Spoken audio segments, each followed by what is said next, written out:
Ritu, how often do you plan for the well-being of the support team, and what are the different ways in which you do this? Typically once in a month it could be a lunch date or a day trip or a health checkup for them. We also play congenial game together, learning new skills like jewelry making, embroidery and so on. They also find yoga and meditation sessions very useful. Sometimes just being a sounding board, I'm able to invest in their well-being.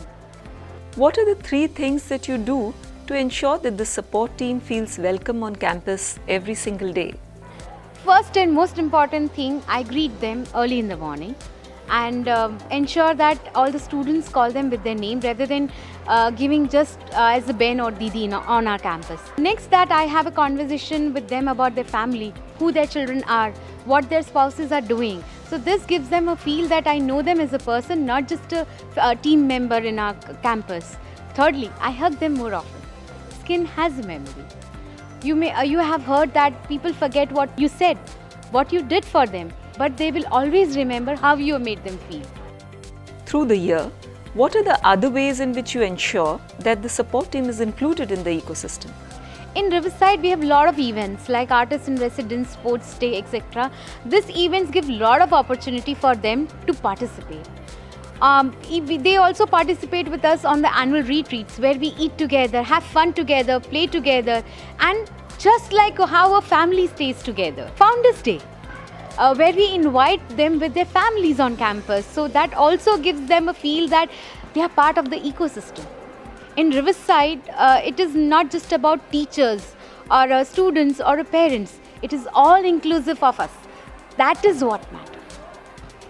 How do the students engage with the support team? In Riverside, very important program called Persistence is run by Key State 3, and in which grade 8 students have taken the responsibility for the well-being of my support team.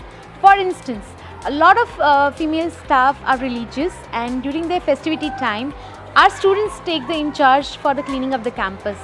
This gives them more time for my support team to spend extra time for the festivity. For instance, in case they have to leave at 5 o'clock, they leave at 4:30 during that time. So that half an hour extra makes a difference during that time. In Riverside also, that we respect each other, same way the children respect each and every member on the campus, and even the bathrooms are cleaned by them, and which start at the pre-K level. So there is nothing that we have to clean when they come in the older grades. Very important is that support staff are not being called for cleaning what we make dirty. Basic cleaning is done by the students after the session, and my team step into it when it is required. And this is a standard practice every time. It is not seen as us and them job.